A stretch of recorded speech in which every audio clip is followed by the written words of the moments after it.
अब हम पढ़ने चल रहे हैं चाणक्य नीति का 10वां अध्याय।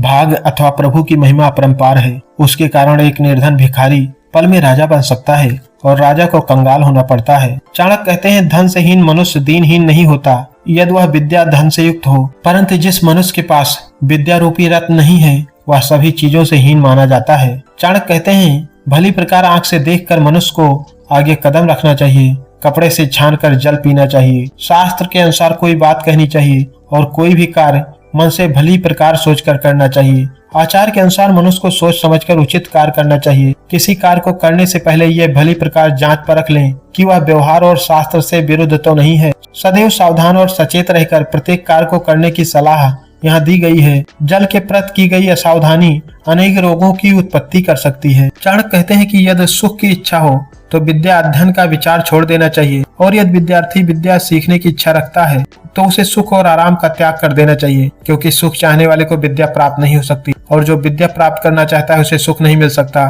चाणक्य का विश्वास है कि विद्या प्राप्ति के समय विद्यार्थी को सुख सुविधाओं की आशा नहीं रखनी चाहिए। कठोर तप से ही विद्या की प्राप्ति हो सकती है। यदि विद्यार्थी विद्या में पारंगत होना चाहता है तो उसे निरंतर अभ्यास करना पड़ता है, जो सुख से नहीं हो सकता। क्या कठिनता से मिलने वाली कोई भी वस्तु मूल्यवान नहीं होती? अतः विद्यार्थी को सुख की आशा ही छोड़ देनी चाहिए, अन्यथा उसे विद्या प्राप्त नहीं हो सकती। भोग और ज्ञान परस्पर विरोधी हैं। चाणक्य कहते हैं कि कभी अपनी कल्पना से क्या नहीं देख सकते, अर्थात सभी कुछ देख सकते हैं। और स्त्रियां क्या नहीं कर सकती, वे सभी प्रकार की मनमानी कर सकती हैं। नशे में चूर व्यक्ति क्या नहीं बोल सकता, अर्थात कुछ भी बोल सकता है। और कौवा क्या नहीं खाता।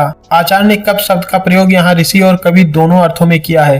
कहा जाता है, जहाँ न पहुँचे रवि वहाँ पहुँचे कवि। और ऋषि उसे कहते हैं जो मंत्रों का साक्षात्कार करता है। ऋषियों मंत्र द्रष्टारा। स्त्रियां अपने दुस्साहस के कारण ऐसे कार्य कर सकती हैं जिन्हें करने से पूर्व पुरुष कई बार सोचेगा। नशे में चूर व्यक्ति के जो कुछ भी मन में आता है बक देता है, उस समय उसे भले बुरे का ज्ञान नहीं होता है। इसी प्रकार कौवा भी अपने स्वभाव के कारण कहीं भी जा बैठता है। चाणक्य कहते हैं, भाग की महिमा अपरंपार है, क्योंकि वह निर्धन अर्थात भिखारी को पल में राजा बना सकता है और राजा को कंगाल। इसी तरह भाग के ही कारण धनवान व्यक्ति निर्धन बन जाता है और निर्धन धनवान। चाणक्य कहते हैं, मांगने वाला लोभी मनुष्य का शत्रु होता है। मूर्खों का शत्रु उन्हें सद उपदेश देने वाला होता है। व्यभिचारिणी स्त्रियों का शत्रु पति होता है और चोरों का शत्रु है चंद्रमा। लोभी अथवा लालची व्यक्ति उसको अपना शत्रु मानता है जो उससे किसी चीज को लेने की आशा रखता हो अथवा कुछ मांगता हो। मूर्खों को सद उपदेश देने वाला अथवा उन्हें सन्मार्ग पर चलाने वाला उनका सबसे बड़ा शत्रु होता है, क्योंकि मूर्ख व्यक्ति की यह विशेषता होती है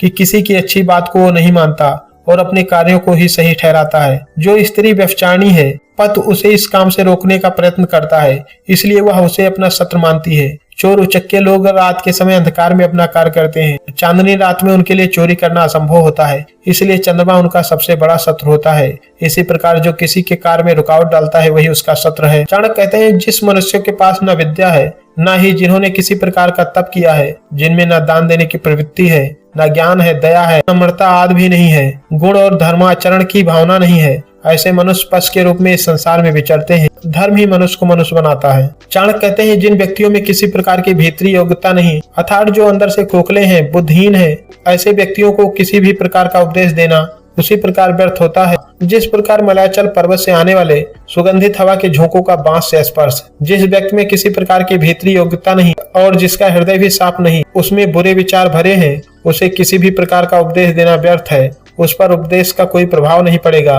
ऐसा होना उसी प्रकार व्यर्थ है जैसे चंदन वन से आने वाली सुगंधित वायु के स्पर्श से बांस में ना तो सुगंध आती है और ना ही वह चंदन बन पाता है। चाणक्य कहते हैं, जिस व्यक्ति के पास अपनी बुद्धि नहीं, शास्त्र उसका क्या कर सकेगा।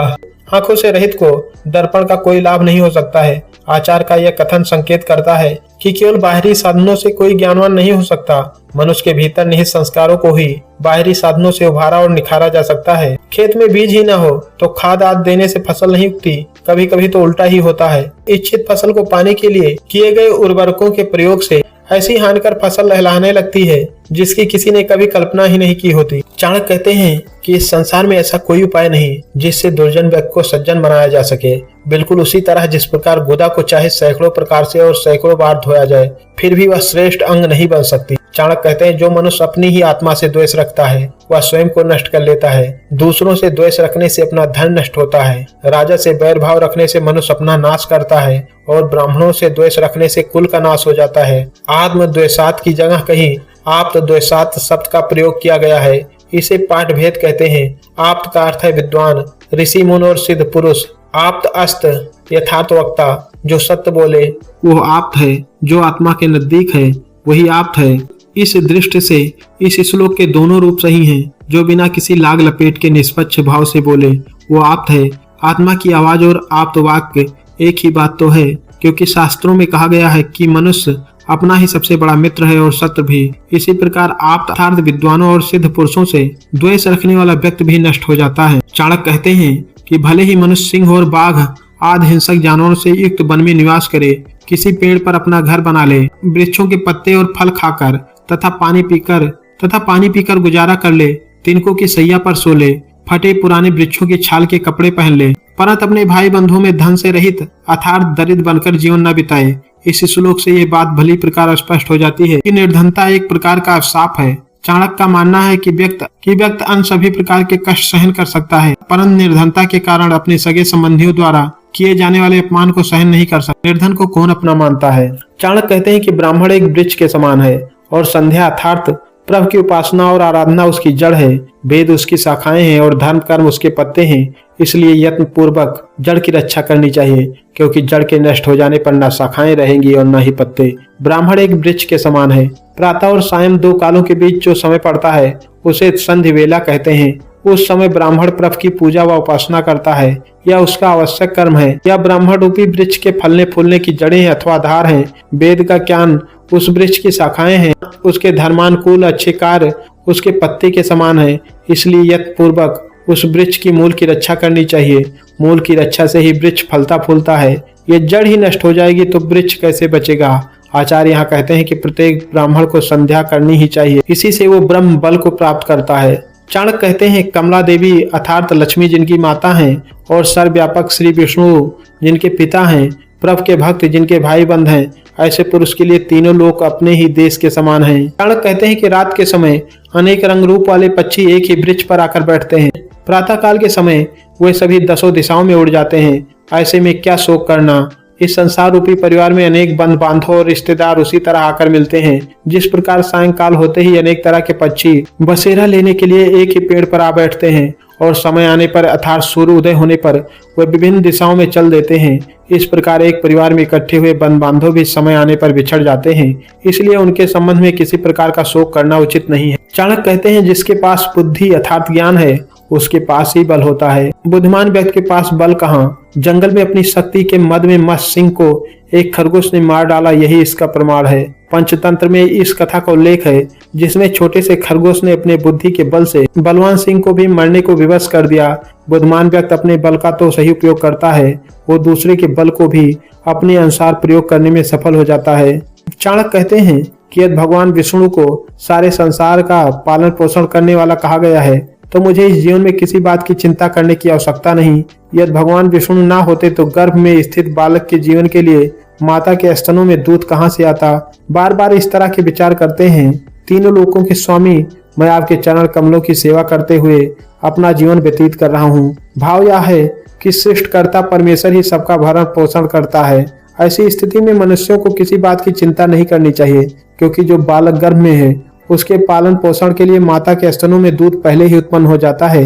यदि ऐसा है तो चिंता किस बात की। हाँ, परमेश्वर का स्मरण करते हुए उसके प्रति अपनी कृतज्ञता का भाव अवश्य प्रकट करना चाहिए। चाणक्य कहते हैं संस्कृत के अतिरिक्त मैं दूसरी भाषाओं का भी लोभी हूँ। जैसे स्वर्ग में विद्यमान देवताओं को अमृत की प्राप्ति के बाद भी स्वर्ग की अप्सराओं के ओठों का रसपान करने में रुचि रहती है। चाणक्य ने इस श्लोक में संस्कृत भाषा का विशेष आदर करते हुए यह संकेत दिया है कि अन्य भाषाओं को भी सीखना चाहिए। उनका मानना है कि यद्यपि संस्कृत में समस्त रसों का स्वाद है, लेकिन अन्य भाषाओं का स्वाद भी विद्वान को चखना चाहिए, क्योंकि उनका भी अपना एक स्वाद है।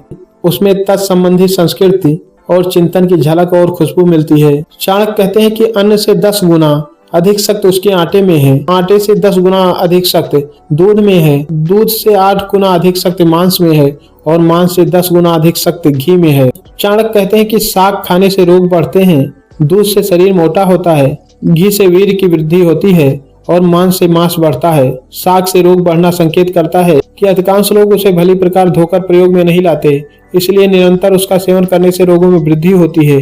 दूध से शरीर बढ़ता है। बालकों और किशोरों को दूध का सेवन करना चाहिए। घी का अधिक सेवन करने से वीर्य की वृद्धि होती है। कम मात्रा से ज्यादा ऊर्जा। मांस खाने से शरीर का मांस बढ़ता है। मोटापे से पीड़ित व्यक्ति को इसके सेवन से बचना चाहिए। इस प्रकार चाणक्य के अनुसार घी इन सब वस्तुओं में श्रेष्ठ माना गया है, जिससे बल और वीर्य दोनों की वृद्धि होती है।